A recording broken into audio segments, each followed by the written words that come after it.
Right into the mic. Okay. Good afternoon. My name is Dr. Maldonado. I work in Research Division. I'm going to be introducing Dr. Matt Barth, who's going to be giving a presentation on analysis of GPS vehicle activity data and their impacts on CO2 emissions. This presentation is being webcast, and we encourage people to send any questions they might have to the following email address, and it's auditorium, and it's just auditorium at calepa.ca.gov, and we'd be happy to answer any questions that anybody might want to submit. Just a brief bio of Dr. Barth. He's a professor of electrical engineering at UC Riverside, where he's also director of the Center for Environmental Research and Technology, otherwise known as CE-CERT. Dr. Barth's research focuses in transportation systems, in particular how it relates to energy and air quality issues. Current research interests include intelligent transportation system technology, transportation emissions modeling, vehicle activity analysis, and vehicle navigation. And with that, I'd like to introduce Dr. Barth.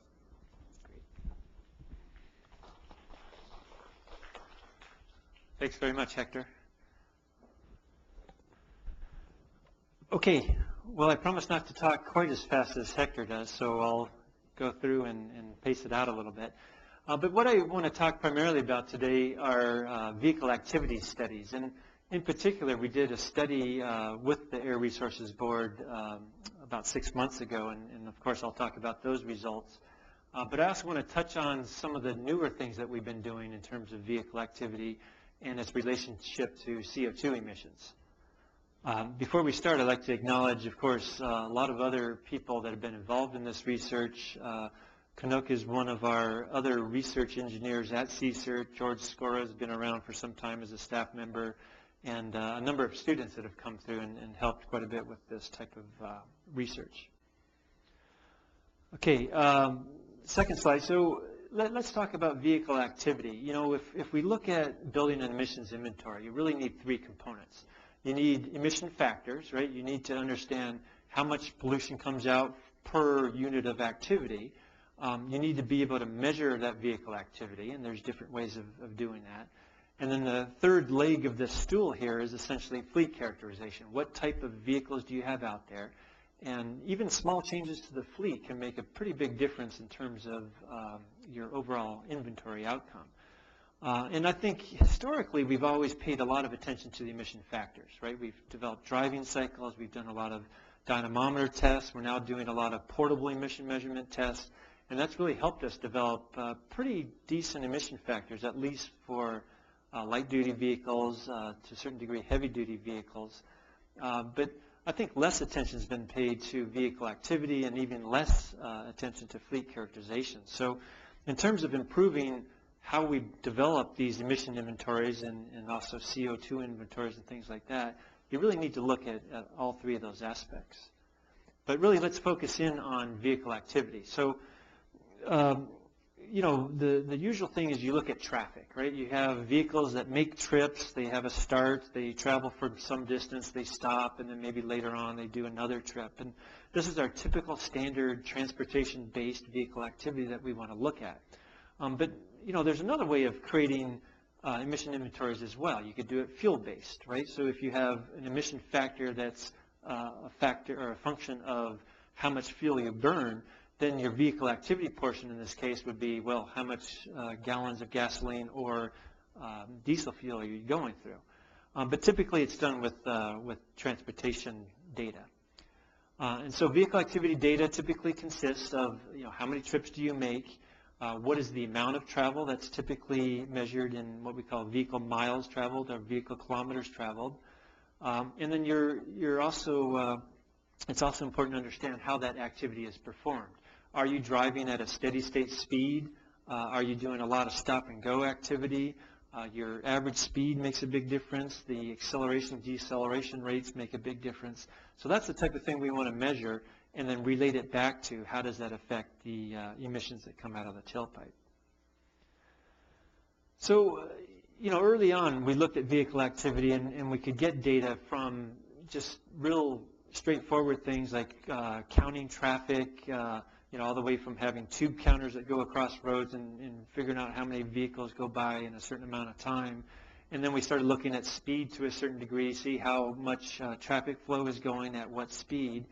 And, you know, the Department of Transportation carries out a variety of different travel time surveys. That's sort of how they measure the performance in a lot of ways on their roadways, is saying, okay, travel time on, say, the I-5 was from this point to this point, certain amount of time, which they can, of course, relate to speed. And a lot of that's tied into Federal Highway Administration that requires that each state measure the performance of their highways and report back to them. And so, we've done a lot of probe vehicles, a lot of floating cars that can sort of tell us these type of things. There's also the method of doing surveys, household surveys, and doing things such as trip diaries, where you have a household sort of record the travel that it does. That can be done through a survey instrument, and also trip diaries, where each day you write down when did you start, how far did you go, when did your trip end, and that type of thing. And so of course, there's a certain amount of error that arises there, in terms of people forgetting what they do and not quite capturing the way they want it to do. And so there's been a lot of emphasis lately on doing things with data loggers. And the earlier data loggers just simply were put into cars, and they were there to measure speed, right? So basically, they would measure your speed patterns. You would have a time clock and figure out, okay, this trip started at this time. It went so far, and you can measure the odometry and the speed. A lot of them do a binning technique where you look at speeds versus time. You build essentially a histogram of how often was the vehicle operated at this speed, and then you accumulate that histogram over time and use that as a source of vehicle activity. But what's new lately is, of course, GPS units, and I brought an example one. The people on the webcast can't see it, but it's a small little unit. This is typically what you can buy, which is a built-into-one GPS data logger that you can just simply place on the dashboard or somewhere, turn it on, and it lasts for 2 weeks and records all the trips in the vehicle activity for that amount of time. You can then download the data and then do the analysis. And on this slide number 2, I'm showing an example of a GPS-based data logger. That one in the picture on the bottom left is just a small unit in the passenger seat. You can see the antenna that comes up onto the roof. And what does that provide in terms of activity information? Well, the typical thing you look at is velocity versus time. And from these patterns, you can sort of understand what's going on with the vehicles. And we'll talk a little bit more about what other things you can derive from that. Okay, so when we talk about GPS, of course, that's the global positioning system. It depends on a constellation of satellites that allow a receiver such as this one to basically get those signals and essentially figure out where it is with relationship to those satellites. And of course, then you can relate that back to actual position on the surface of the Earth. So when people think of GPS, of course, they think of positioning, and that is one of the primary things it does. But GPS also measures time very accurately. They need to have accurate time to sort of figure out where is it in relationship to these satellites. And then it also measures speed. And a lot of people say, well, if you have position, of course, you can differentiate by time and get speed. But it turns out the GPS does it through Doppler signals. It's measuring a Doppler signal that when it's getting these changes in frequencies from these satellites themselves, they can figure out what the speed is of that particular receiver. If you want to look at accelerations, you can take the velocity signal and differentiate by time and get acceleration that way. So those are the general things we were able to get from GPS. Time, position, speed, and then from that you can also derive acceleration. So again, this is very useful for vehicle activity analysis. Of course, GPS is used for many, many other things. If you have a fleet of vehicles, you want to track where they are. You have fleet management programs and what they call telematics. You can use accurate GPS to figure out lane level determination of your roadway. And even the automated vehicles today use GPS quite a bit for guiding vehicles without a driver. So again, a lot of uses for GPS in the transportation community. Okay, so what are the activity things that we're interested in? Well, we have time and location of vehicle starts and stops, and you can derive that by going through and sort of seeing, if you have no speed and all of a sudden you start to move, that typically indicates a start. You can count those number of starts per day and come up with what's called, number of vehicle starts. That's important, of course, when you're dealing with emissions that are associated with starts, either a hot start or a warm start, a cold start, what have you. You can pull out trip length statistics, things about VMT per trip, VMT per day, all these different things. So, and then, of course, velocity trajectory characteristics. So all that's sort of with a caveat. There was a paper last year with the Transportation Research Board that says using GPS data for driving vehicle activity and trying to figure out emissions is sort of a fruitless exercise because there's so much uncertainty and so much error that's associated with the GPS data. And that's true to a certain degree. And really what you need to do is go through and take that data and do a certain amount of filtering and processing to the point where you have data that's actually usable. There's different kinds of GPS manufacturers. Some of them are built better than others in terms of how much data and the accuracy that they get and that they record. But the filtering step is certainly important. You're going to have data dropouts. You're going to have spurious data that comes in. If you aren't able to detect that, then all these statistics that you're coming up with are going to be not quite right. So there's a number of filtering steps that I'll talk about in the next slide. But then once you have this nice filtered data, you can take that and do a lot of your statistics. And then you can also take advantage of the position information. So if you know actually where this vehicle activity data is taking place, you can go back, do what's called map matching, match it to a data roadway network to figure out what type of road was I on, where was I, and look at those type of things as well. So you can do more statistical analysis from a spatial point of view after you go through a map matching step, which I'll talk about. Okay, so again, back to the filtering. What do you typically look for? Another parameter that you get from GPS is often what's called this dilution of precision, or horizontal dilution of precision, or vertical dilution of precision.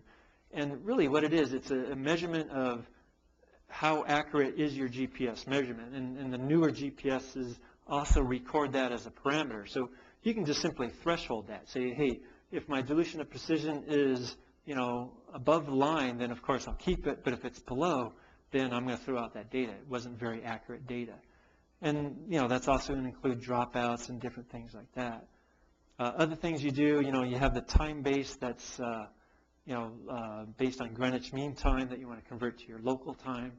You want to go through a sort of algorithm to figure out, okay, was this a trip start or not? An example being if you're cruising at, say, 45 miles an hour and then you have a dropout and then it starts going again, is that a trip start? Well, obviously not if you look at your past data. But you can go through and look at what constitutes a trip start versus what is an actual data dropout. You can characterize the trip, trip start location, trip end, trip duration, all that stuff that we talked about. And then, as I said, if you have the GIS information, then you can do other spatial things, such as looking at what type of roadway facility type was I on, and pull out some statistics on that as well. Okay, so we for this project with the Air Resources Board, we looked at primarily two databases, but we've been looking at different vehicle activity data sets for some time. And early on, what we said, we really need to create a database structure that we can store this type of vehicle activity. And on the next slide, I show the general structure of that vehicle activity database. And it's what we call a three-tiered database. The top level being pretty general, where all we're doing is just listing what is the data set called, when was it done, how many vehicles were involved, how many seconds of data do we have, acquisition frequency, things like that. And then for each one of these entries into that top level database can point to actual trips or runs that took place in the data set. So for example, it might point to, say, here's a list of vehicle runs that happened on this date at this time, what was the vehicle type, how long did it go, and so on and so on. And then that middle section then can use another pointer to say, okay, for that specific run, what is the actual data? And that's where you have your second by second time latitude, longitude, speed, all the type of information which is indicated there on the bottom. So that's how we generally organize our vehicle activity data. And it's useful because you can go back and look at statistics on a project-by-project basis. You look at certain things, buses versus motorcycles versus cars. It just allows you a little bit more freedom to try to figure out what's going on with different types of vehicles. The next slide shows how do you go about and derive things such as what type of road were you on. And again, this is the lowest level part of that database where you have different vehicle IDs, latitude, longitude, time, and things like that. And so essentially the job of a map matching program is to take your position information, compare it to a roadway network, and say, okay, was this a freeway segment? Was this an arterial? Was this a residential road? Those are the type of things that you can pull off and assign for each second within that database. The lower picture, I don't know how clear that is, but it's essentially the roadway network data there in the blue, and then of course the GPS data is the red data. And this is a very simple way of map matching, but all it is just building a buffer zone around the roadway data, and if your red dot falls within that buffer zone, then you would assign it to that particular roadway. And that doesn't work extremely well at intersections and things like that. So there are more sophisticated map matching routines that do a better job. But this one at least is pretty easy to perform in a GIS environment. Okay, so let's talk very briefly about roadway network data. One of the standards is the Tiger line data set. This is something that's been around for some time. I'm showing an example there of all the roadways on the left, and then of course just the freeways on the right. This is Southern California, and Tiger data is good. It's pretty universal across the whole U.S. But again, it has some accuracy things. It's basically updated once every 10 years. And then of course you know that there's a lot of navigation systems out there already that use what we call advanced roadway network data sets. NavTech is a real popular one, and others that a lot of these navigation companies use in order to navigate, the navigation systems on your cars. It uses this better data that's updated much more frequently than, say, the Tiger data. And of course, the accuracy is that much better. Okay, so what we did specifically was look at two data sets. And both of these data sets were performed right after the census data that was taken. So Caltrans did a household travel survey back in 2001, and we had 272 households that participated and had the GPS data loggers in their vehicles in each household. And then the Southern California Association of Governments also did a similar post-census travel survey. This one was 467 households, and some of the statistics are there in terms of number of cars, cars per household, how many days were the data collected, number of trips, and all that type of thing. So these were, again, just two that we looked at in particular. Of course, there's a lot of other vehicle activity data sets out there. And I guess one thing that's we think valuable of these two data sets is we consider them to be fairly representative of typical travel. Anyone can go out there, put in GPS in different cars, run them around, collect the data, and analyze it.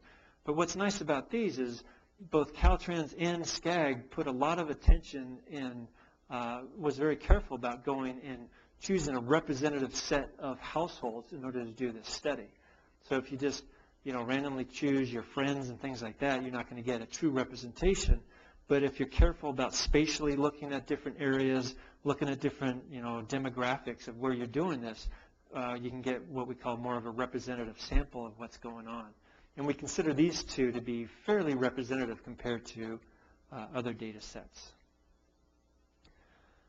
Okay, so you go through all that process and you can come up with these global statistics, and these are the statistics here on the next slide, basically talking about what is your average distance per trip, minimum, maximums, how many trips do you do per day per household. You can boil that down then to typical or number of trips per day per vehicle. And so all the data is there. I guess the things that pertain most to the emissions inventory and building an emissions inventory are, of course, the number of trips per vehicle per day, the average or the mean trip length that you would have, and average time that the vehicle's out there on the roads themselves. And they're pretty close. We're getting somewhere around 5 trips per day, and that might be slightly low compared to other vehicle activity studies. I mean, usually somewhere between 5 and 8 is usually about the right number.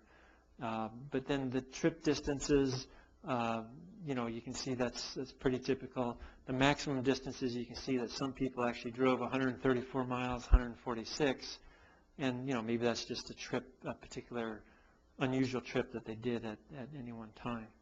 But those are the type of statistics that we've pulled out, and we'll come back and look at those as part of our findings. Okay, we were interested in seeing what are the differences per day of the week.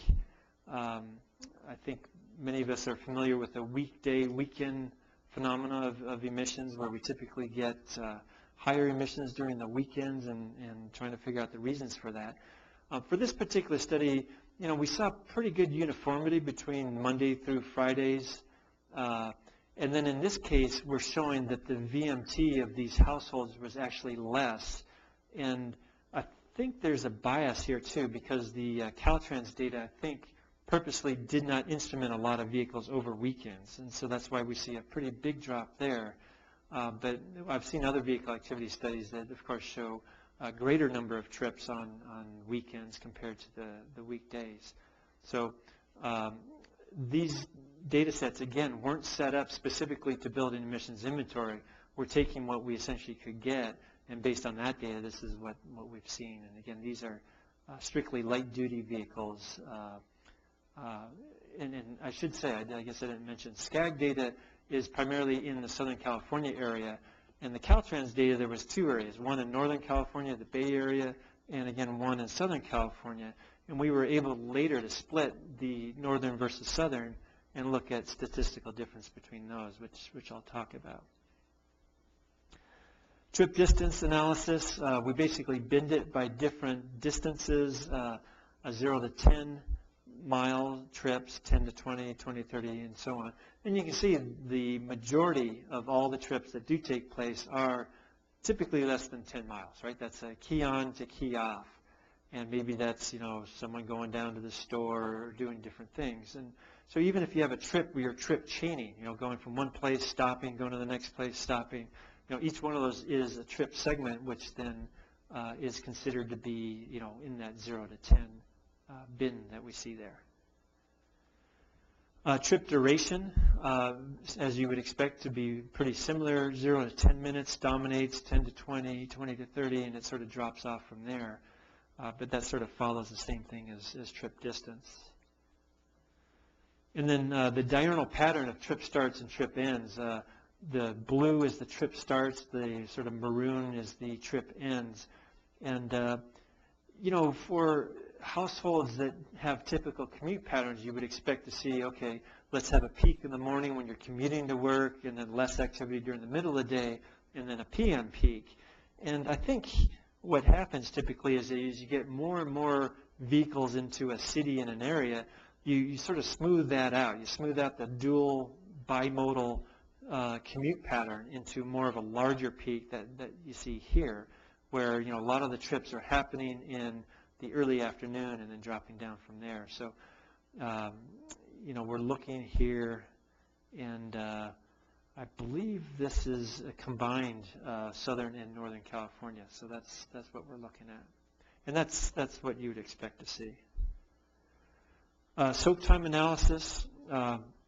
Soak time, of course, is the amount of time from the last key off to the next key on. And here, it wasn't as clear as we thought it would be, but yeah, the typical warm starts are represented by the 0 to 10 minutes, where you stop, you go into a store, maybe come out, and then restart the car. If you do that less than 10 minutes, then you'd be in that first bin. And then later, where you park your car at night and get in the next morning, that's going to be, much further out in the histogram. And we expected to see a much bigger peak there, but I guess you see a peak in the right around the, 6 hours or so. And then, of course, there's obviously longer ones as well.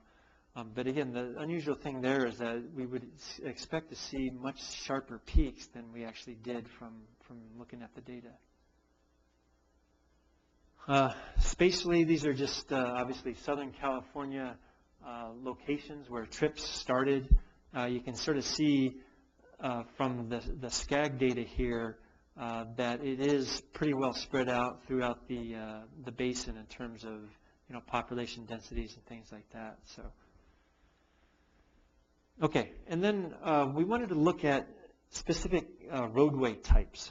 Where are people doing most of their driving? And so this is after the map matching step where we have to come up and say, okay, what type of road segment was this?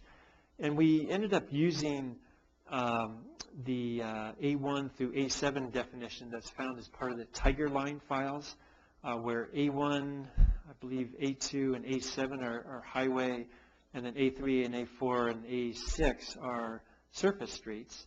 And in the histogram up there, the last two ones are the ones you want to look at, is how much is highway driving, how much is surface street driving, and we're looking at differences between Southern and Northern California. So you can see that in this case we're doing more of our VMT on highways. I think a lot of us knew that already, but not necessarily to what percentage. I think the numbers were somewhere around 55 to 60% on the highways compared to 45 or so % on the surface streets. Percent of time, however, is inverted. You're spending more time on surface streets than you would highways, obviously because you're traveling at lower speeds. Yeah, so I jumped ahead. So here's the trip time. Again, just look at those last two columns comparing the highway versus surface streets. And some of the newer roadway network databases has a lot more detail to the type of roads they have. What type of highway, different classes, maybe 10 to 12 different classes of roadways. The Tiger definitions here are a little bit more ambiguous, but at least they're good for comparing highway versus surface streets. Roadway facility type analysis, again, this is the average speed by those types. And this is pretty much what you'd expect. The highway speeds are floating somewhere around 45 to 50 compared to surface streets, which are in the range between 30 and 40 miles an hour. Okay, other things that we've done with the data, we create what we call speed acceleration histograms or speed acceleration frequency distributions. And what we're looking at here is basically the x-axis is speed, and the y-axis in this case is acceleration. So it's usually centered around zero acceleration, and then positive acceleration above and negative acceleration or decelerations below. And it's real hard to see, but what we're looking at here are just the typical highways. We divided up here by Northern versus Southern California. And you can see that the large frequency occurs on our freeways at the higher speeds with very low acceleration. And as you get these other the other roadway types where you get more into the arterials, you would expect that to spread out. And the next slide shows that, where you're now looking at arterials, and you can see the histogram is much more spread out at the lower speeds, and the peak, you can see there's still a peak there that's still along that zero acceleration line, but the speeds are much less. And this is useful for emissions because you can look at different power lines here. And so with these different power gradients, you can sort of have an idea of what type of emissions come out at these higher power levels. So there's a lot of things you can do with these speed acceleration frequency distributions, and I'm just showing some examples there. Okay, so just to summarize the project, again, there wasn't a lot of shocking things here that we sort of knew already. The average trip distance was relatively short, 4 to 6 miles, slightly shorter in Southern California compared to Northern California. Number of trips per day was approximately 5. That's a little bit on the low side compared to other studies. The average trip duration was around 8 to 12 minutes, slightly longer in Southern California. Household data showed little differences between Monday through Friday, and then we thought that the weekend travel was biased simply because of the way the study was done. So we think that there's typically the same or more trips that are made on the weekends compared to the weekdays. Again, we didn't see the typical commute pattern with an AM and a PM peak, but a large spread of activity throughout the day. Soak times, we did to a small degree see this two-mode distribution, but it wasn't quite as distinct as we've seen before. We talked about VMT on freeways versus surface streets. Again, freeways carry the higher percentage of 55 to 65 compared to 45 for the surface streets. And the trip time is reversed simply because of the slower speeds on the surface streets. In terms of Northern and Southern California differences, they're very, very similar. But in the data that we looked at, the Northern California had slightly higher speeds overall, and maybe that's indicative of the amount of congestion that actually occurs. And then we looked at other things such as the speed acceleration frequency distributions for additional insight on the amount of fluctuations that occur. So that was sort of the findings of this particular, pretty small study that we did for the Air Resources Board. But what I'd like to do now is talk a little bit more about some of the more recent things we've done in looking at this compared to CO2 emissions. Oh, wait, recommendations. Okay. Before we start talking about that, really what this has allowed us to do is that it's relatively straightforward to carry out these vehicle activity studies now with the GPS equipment that are available. They're relatively low cost. I mean, these things are just merely $100 or less. They're relatively easy just to put into a car, turn on, pick it up 2 weeks later, collect the data. You do have to go and be careful about how you process the data. You can't just take the raw data and run it through some analysis. You have to carefully filter it. The point is that we probably should be doing a lot more vehicle activity projects like that in order to get, capture a better idea of what's happening on our roadways. But what that does is that, especially if you can take the GPS data and relate it to where you are, you now have the ability to create what we call a roadway facility specific emission inventory system. We're going to show a slide in just a little bit about how the Department of Transportation is already measuring statistics on what's happening on our roadways. What is the flow rates? What are the average speeds? What is the densities? If you have that transportation data and you create other data that are related to that, specifically emission factors, you can come up with what we call roadway type emission inventory. And I'll talk more about this on some other slides. But you can use emission models to help do that, or create driving cycles to create emission factors that are representative of different facility types. I think that'll become more clear once I get into some of these other slides. Okay, so let's just now give some example velocity versus time plots and look at it from the point of congestion. If you look at a typical freeway where you have uninterrupted flow and you have a speed pattern, you're going to typically see what's up there where we have different levels of service. Level of service A is going to be essentially a free flow set of speeds where it's pretty steady. You can keep cruising, say 65, 70, 75 miles an hour. But as you add more and more vehicles, of course, you're going to have more interactions between the vehicles. Speeds are going to come down further and further to where you're in pretty heavy congestion, which is our level of service F, which is indicative of what we see on those lower slides, where, again, you would expect to be at much higher speeds, but now you have the stop and go, which is represented by those typical patterns. So one thing that we want to look at is how much does congestion affect CO2 emissions? And so a lot of people say, well, we're stuck in congestion a lot of the time, therefore there's got to be increased CO2 emissions and, of course, lower fuel economy. So what we're doing from a general methodology point of view is we're going to look at a lot of this vehicle activity database in the form of velocity versus time data traces, run it in this case through an emissions model, what we call CMM, or the Comprehensive Modal Emission Model, and then look at fuel consumption or CO2 emissions as a function of average speed. And so for each one of those little driving patterns, you run it through a model, and the model will say, okay, the CO2 for that particular trip was X, and then you plot that value as a function of the average speed of that trip. And you get sort of what you see there on the bottom is just a band of different values that change with different speeds.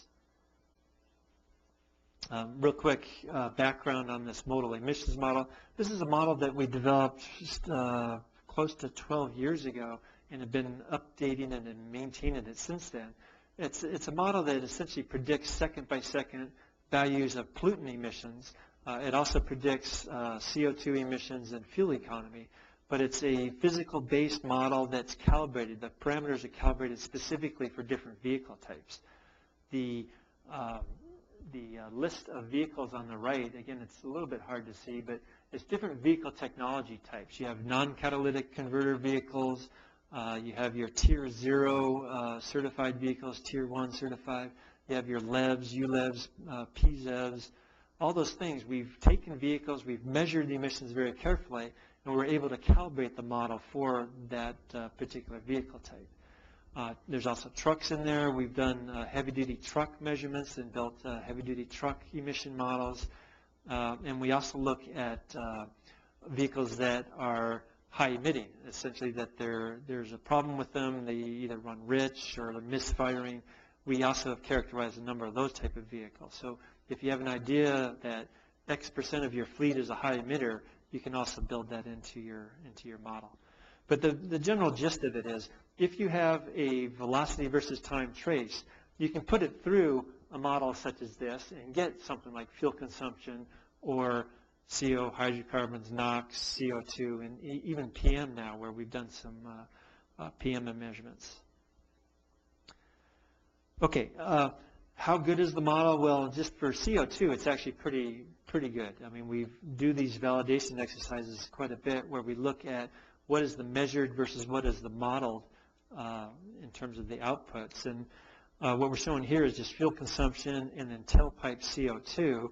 And those numbers on the far right of those bottom two graphs indicate the cumulative totals and then the percent difference. So the 4.4% difference between measured and modeled and 4.6% difference. So CO2 and fuel are actually not too difficult to model.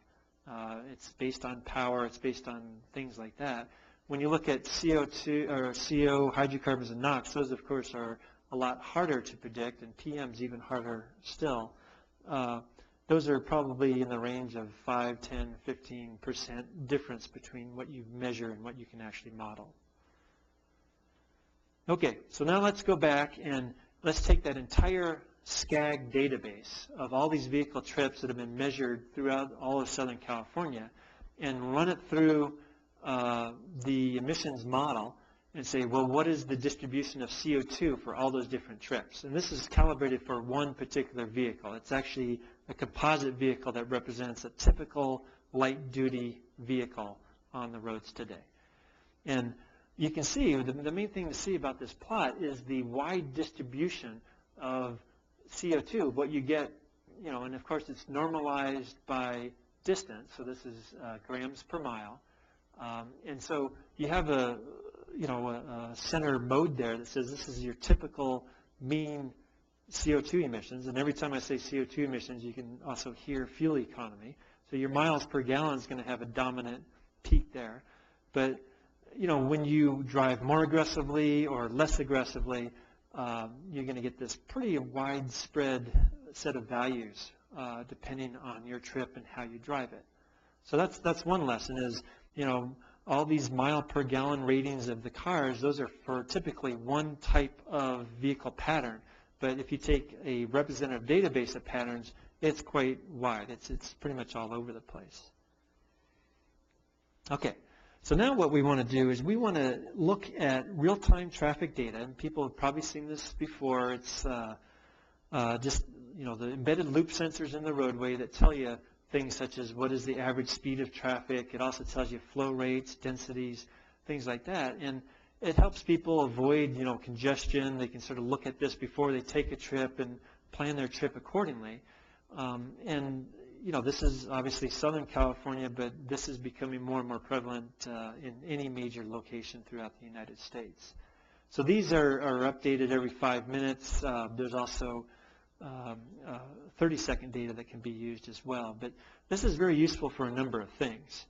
So one thing that we've done is that we wanted to relate the second-by-second velocity patterns and how closely do they match what our average traffic speeds are on the roadways. And it's a little bit hard to see, but if you have a vehicle that's running and it passes one of those embedded loop sensors, you have the historical second-by-second velocity pattern. And the question is, well, how well does that relate to the average traffic that you can measure through the embedded loop sensor? And on this graph here on the right, again, a little bit hard to see, but you can see these little green triangles, and that's the average traffic speed. And for this particular example, you're looking at the velocity pattern on a freeway of a car, and you can see it matches fairly well. This is, of course, an example. But if you look at a regression between average traffic speed and what your average velocity is, say 30 seconds ahead and 30 seconds behind, it does match up pretty well, which is good, and that's under free flow as well as congested conditions. So why is that valuable? Well, that just goes to show if you can measure the average speed through these embedded loop sensors, can you also then infer, you know, what is a typical pattern that's associated with that particular traffic speed? And so if you can build up that relationship and build up that function, then you can come up with some other insights. That's how you would build a roadway-specific emissions inventory. Just by measuring roadway traffic information, you can estimate what the overall inventory is. On this next graph, what we're going to show is CO2 emissions versus average speed. And so what we did is we took these probe vehicle runs, we then associated them with an average traffic speed, and we plotted them. And that's what the blue circles are. And then the red line there is what we would expect if you had a perfectly steady state speed. So typically that would be your lowest amount of emissions at that particular speed itself. I mean, if you're going perfectly flat at a certain speed, your emissions are going to be pretty low. And so that's we got two line fits there. The calibration parameters of the line fits are there. And this is what you'd usually see, not only for CO2, but all the other pollutant emissions as well. It's a little bit more higher up on the curves with your CO and hydrocarbons, but at least for CO2 and fuel economy, this is usually the parabolic pattern that you would expect. Okay, so if we now look at, well, what is congestion's effect on CO2, you can look at this graph and pull out a few things. This is everything in words, but let's go back to the graph, and I can sort of explain it as we go. If you're in heavy congestion, this is, again, just for a freeway segment. This is not arterials or anything else like that. But if your average speed is in this lower area here, that means you're in congested traffic, you have a lot of stop-and-go activity, and your emissions in this case are going to be a certain value. So obviously, moving or changing the traffic pattern so that you move from these slower speeds to a higher speed, it's going to be a benefit from a CO2 perspective. You're getting out of congestion and bringing down the CO2 emissions because you're traveling at a higher rate. However, if you look at a lot of these things up towards the higher speeds, you start to tail up, and that's simply because you're using more power to move a vehicle at those higher speeds. It's a function of velocity. Velocity, as it increases, you have the aerodynamic drag, increases the load, and therefore your CO2 emissions are going to increase. And so the other side of the story then is that if you have a lot of activity that's up here at 80, 85 miles an hour, you can get significant savings by bringing that back down, say, somewhere in the range between 50 and 60 miles an hour. The other thing to note from this graph is in congestion, you do get a pretty wide spread of data points, and that's really what we consider to be a stop-and-go effect. You can have some runs where they're smoother than others, other ones that because of the stop-and-go, you're going to have higher emissions because of the accelerations and things like that. So the third part of that then just says if you smooth traffic, even though you keep the average speeds the same, you can bring it down, hopefully, to this theoretical red line, which is perfectly steady-state speeds. Okay, so those are the things there. And really, when we talk about, ooh, congestion is bad for pollution, congestion is bad for CO2 and fuel economy, for the most case, that's true. But we're talking about congestion that's, say, 45 mile an hour and lower. If you say, you know, if you're going at free flow conditions and you're traveling down the freeway, say at 80 or 85 miles an hour, in this case, some congestion is good because what you're doing is you're bringing the average speeds down to say 60, you know, 55, 60 miles an hour. That's a net benefit for CO2. So it's obviously a lot less often than, you know, the typical congestion we think of, but some congestion is good simply because we're traveling pretty fast on a lot of our freeways. And keep in mind, this is all just for freeways. We've done some arterial and surface street analysis, but it's a little bit more complex. Okay, and then the other point is that last bullet point on the bottom where it says fuel emission congestion effects are more pronounced with heavy-duty trucks. And really, it's a function of power-to-weight ratio.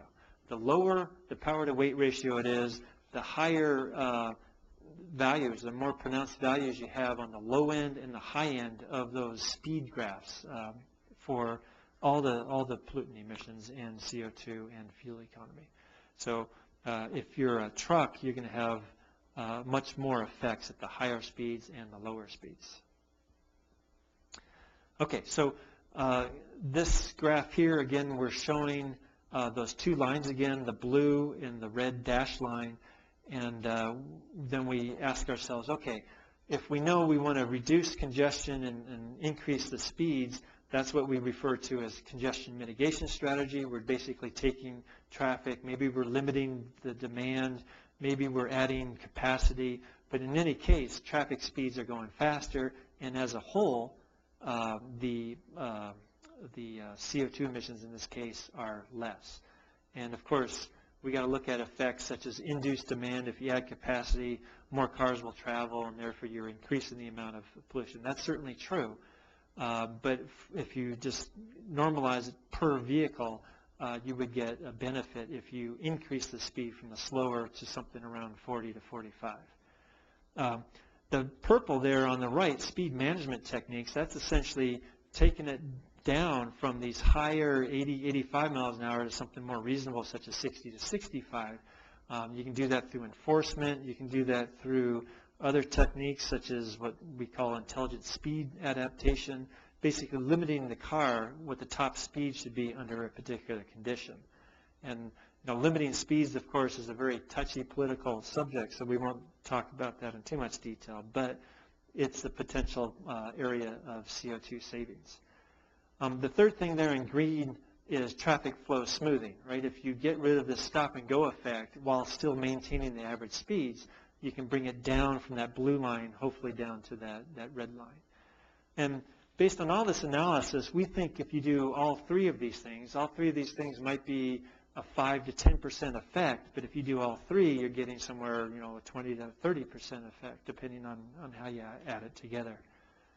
So, I mean, that's essentially what you can do just by working on traffic, not necessarily changing the vehicles and doing other things. That's just changing traffic operations.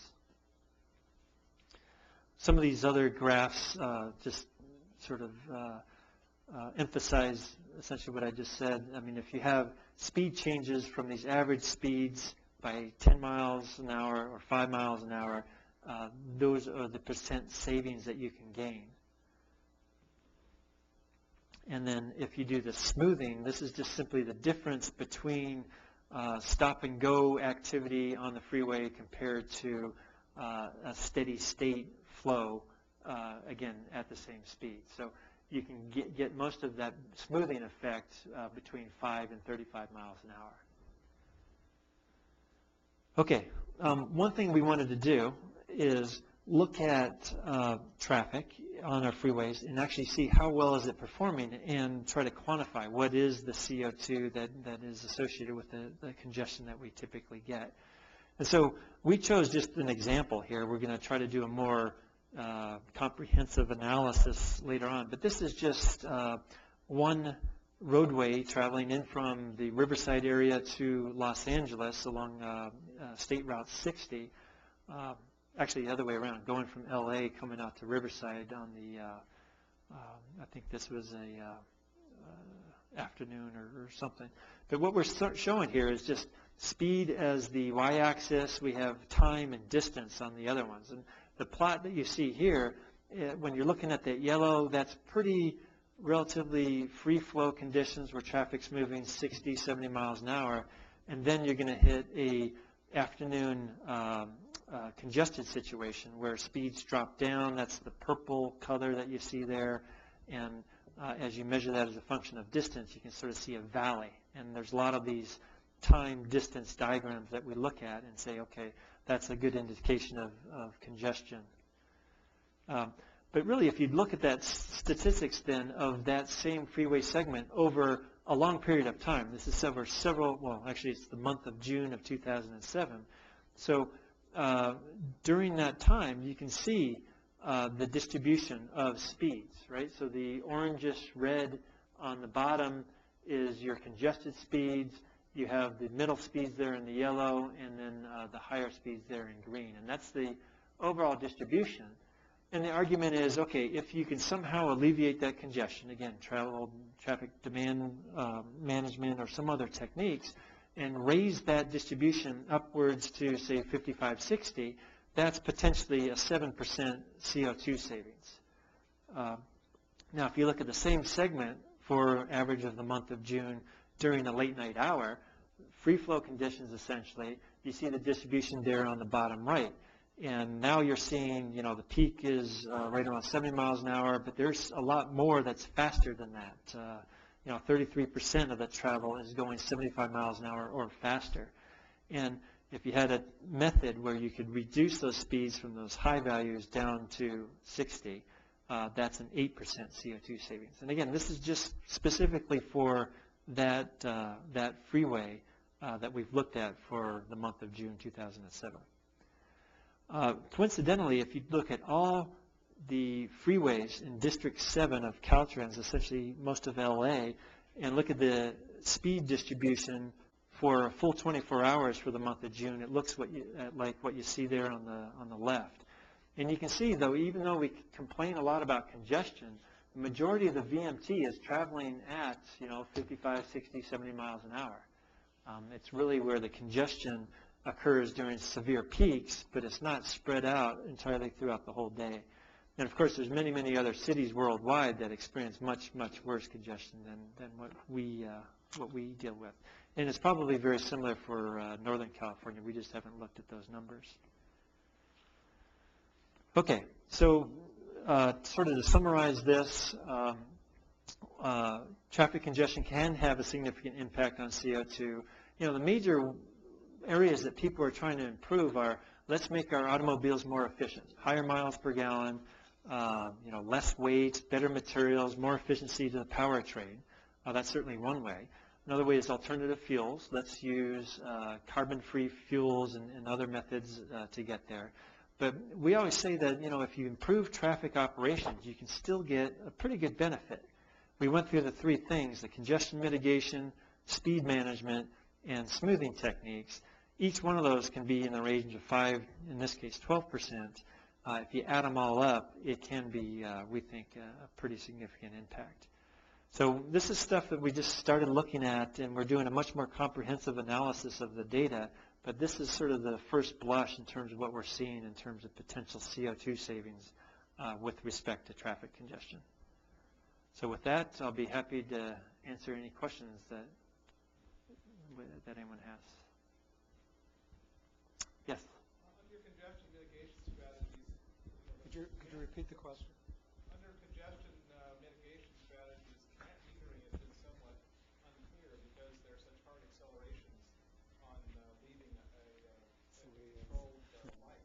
Do you Right. consider that as part, or you're only considering the change in speed, not the change in emissions? That's correct. The question is, what is the effect, essentially, of ramp metering as a congestion mitigation strategy on emissions? And we actually did a study on that, and basically it turns out to be sort of a wash. I mean, it doesn't help significantly from an emissions point of view.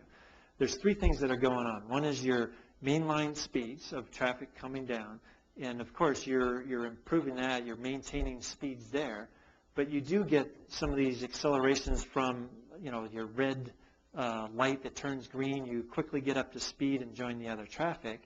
And then the third effect is, if you have spillover onto surface streets, if a lot of people are queuing and waiting to get on, does that have an effect?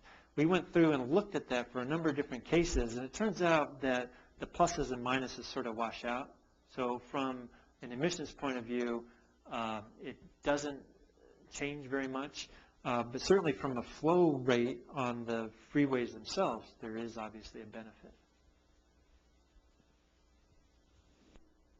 Yeah, question in the back. Yeah, Dr. Barth, I actually have three questions.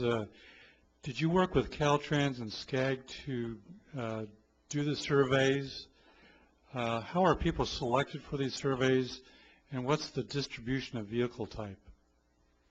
The answer is no. Do I have to repeat the question, or everyone heard that? Okay. No, we did not work with Caltrans or SCAG on the vehicle activity data study. This is back in 2001, and they did this essentially to enhance their census data that they've got. We would like to encourage SCAG, Caltrans, ARB, and others to perform better vehicle activity studies, particularly for emissions inventories. And then what type of vehicles? It was light-duty vehicles only. It was done from a household point of view. So if you went into a household, if they had 3 cars, you would instrument all 3 cars. If it was 1 car, you instrument 1. A lot of the details are in the project report, so maybe that's a better place to find some of those details. Professor Burt, thanks for your presentation, excellent presentation. My question to you is, what type of a filtering techniques you use to correct the GPS? Example, if you lost some signals, did you totally avoid the trip data itself, or did you do some kind of a corrections to that? My second question to you is, the relationship between the speed and CO₂ is based on your freeway data, actually. Right. Whereas if can you use the same relationship for the arterial, whereas the arterial is a totally different kind of an animal than freeway, such as stop and go and signals. What type of an influence will have on that? How much do you think this relationship is going to change? My third question is to you, did you correct any of the follow-up to the previous question, did you correct the driving number of persons and the age, and because each driving pattern can be totally different since the data is collected from a household data, a different household data. Did you how did you incorporate those things in your estimation, actually?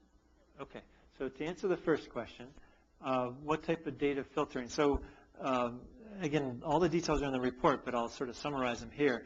The majority of what you see are data dropouts, right? So the question is, how much data dropout can you sort of have before you say, hey, we're getting a lot of uncertainty to what we're doing?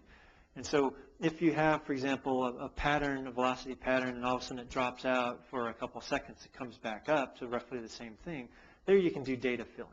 And I think we had a threshold of somewhere 5 to 10 seconds where we could data fill before we had to throw the whole thing out and say this is an invalid trip, we really can't use it.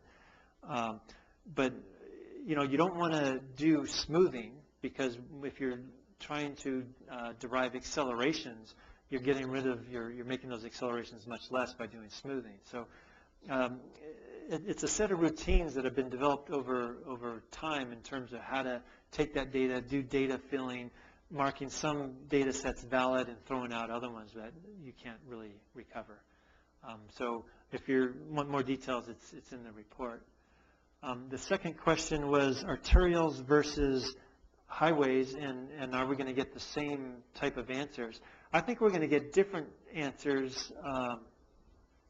You're still going to get that same parabolic pattern, but you're not going to see the higher speed effect. I mean, the higher speed effect is when you get up to the, above 60, 70 miles an hour, and so it's not going to be as pronounced there. But certainly you're going to have the same congestion on the lower end, maybe more pronounced, right? Because you're getting queue spillovers and things like that that really just have a lot of people sitting there creeping along, idling and doing different things like that. Third question was about households and what.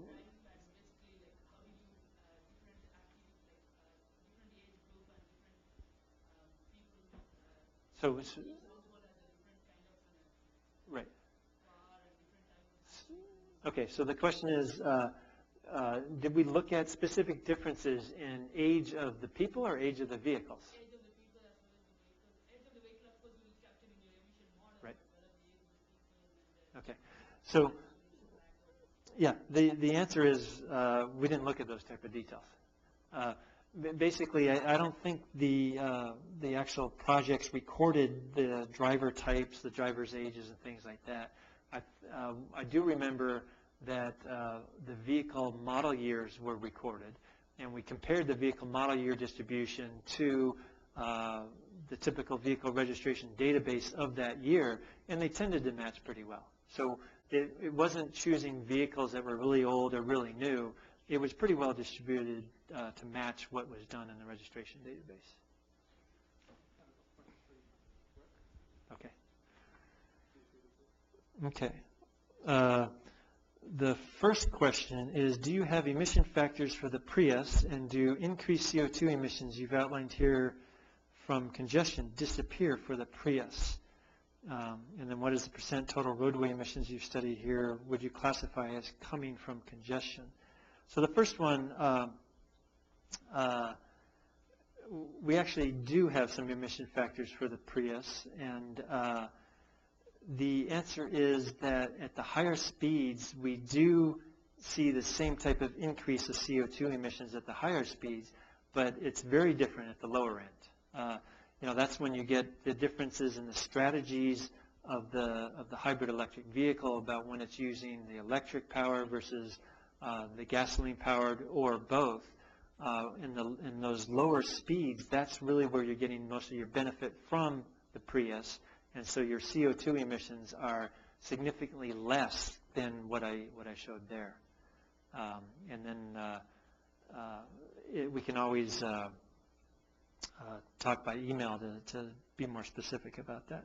And the second question was, what was the percent of total roadway emissions you study here would you classify as coming from congestion? What percent of total roadway emissions? Well, I think we were trying to specifically look at congestion, so I think we're basically saying all of it. Maybe I don't understand the question. Yeah, so this was from David Schoenbrunn, who we've talked before. So David, why don't we just talk offline, and maybe you can get a little bit more clarification on that second question. Okay. The next set of questions, in the GPS data, did you account for idling and very slow speed creeping? And the answer is yes. So we had some trips that had very, very low average speeds, and if you look at the driving traces, a lot of them are at these lower speeds. You can see it very clearly. With the GPS, obviously when you're sitting there idling, it's giving you a speed of 0. But if it moves within 30 seconds of when it last stopped, we still consider that to be the same trip. And so if it stops longer than 30 seconds, that's typically when we say, okay, the trip is ended and the person must have parked and is now going off to do something before he starts again. So the answer is, in the GPS data, yes, there is idling and this very slow speed creeping. And the answer is yes, that is a emissions issue. I mean, emitting quite a bit from a grams per mile point of view. And then in the soak length analysis, why do you think there was a smaller overnight soak period than you expected? That's a good question. I don't think we really got to the bottom of that. Like I said, we really expected to see the bulk of the soak period to be right around 8 hours, where you stop the car at night, you go eat, you do things, and then you start up in the morning. And like I said, we couldn't find a lot of evidence of that. Well, I mean, it was obviously there, but there was enough other activity to sort of smooth it out. So, yeah, I don't know if I have any more detail than that. Yes? I just have one last question. Did you compare the nature of the data reported for Los Angeles, for the basin, South Coast Basin, between the Caltrans data and the SCAG data? Because if they're both in the same region, did you look at frequencies and how they compared and vehicle types and the like that were chosen? How did they compare? Yeah, the answer is yes. The Southern California portion of the Caltrans database was pretty small. But in the amount that we looked at, comparing to the SCAG Southern California database, it did give the same general type of pattern. But again, it was a pretty small number, so it had a higher uncertainty. But we thought it was pretty close to what the SCAG data was. Yes?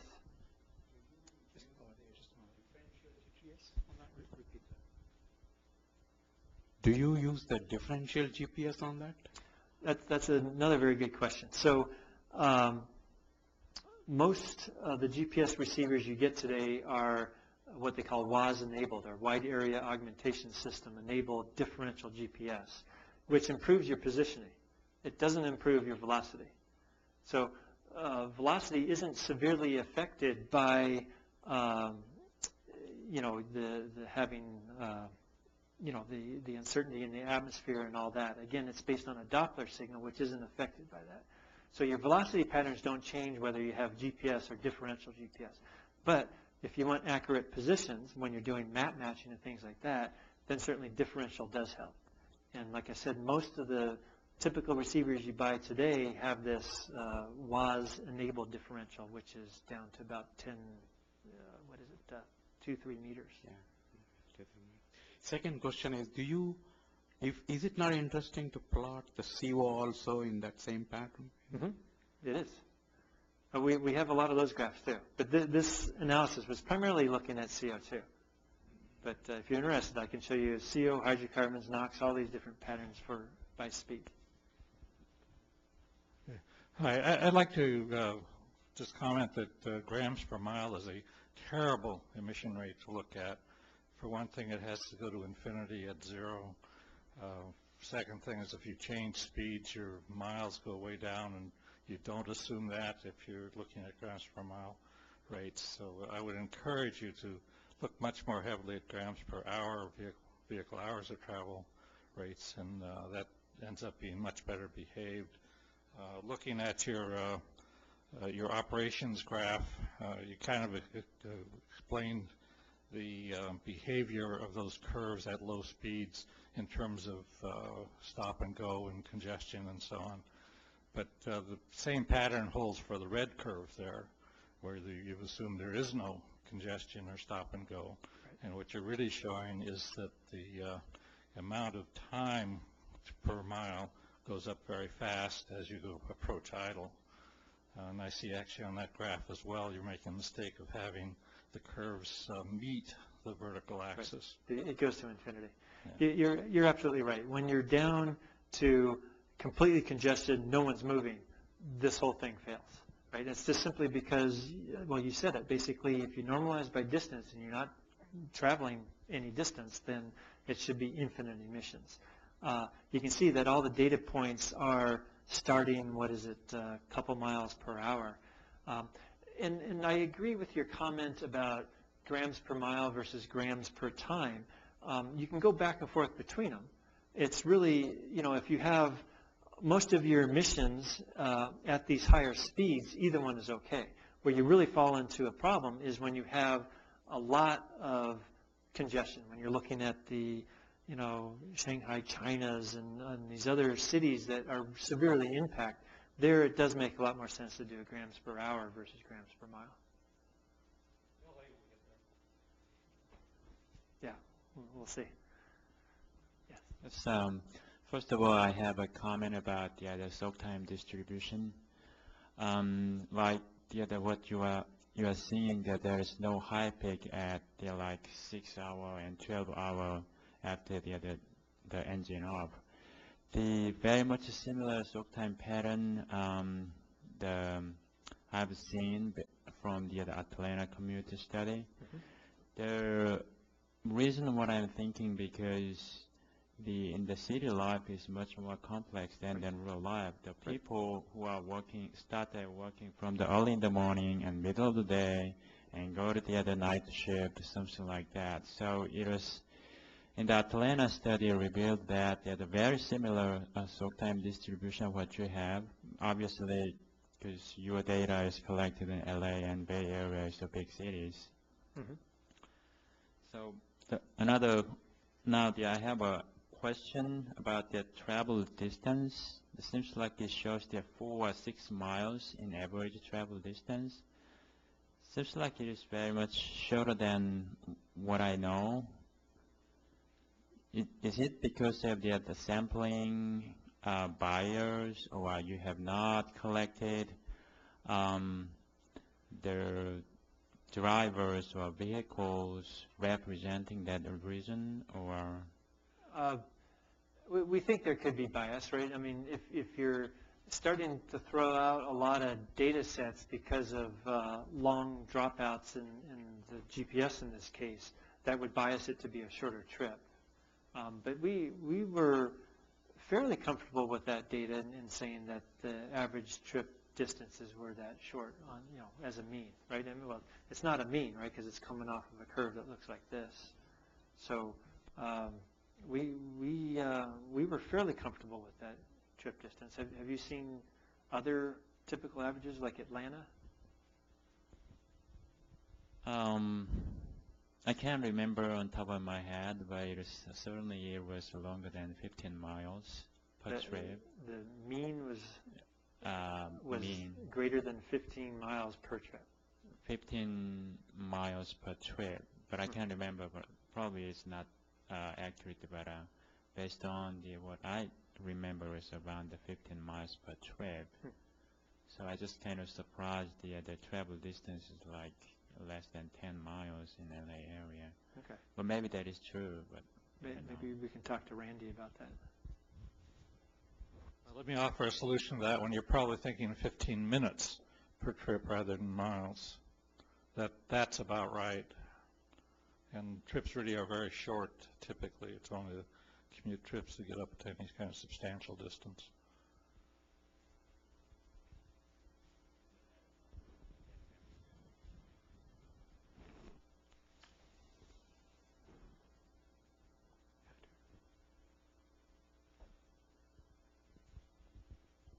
Well, I think that does it. We can give Dr. Barth another hand. Thank you for your presentation. Great, thank you.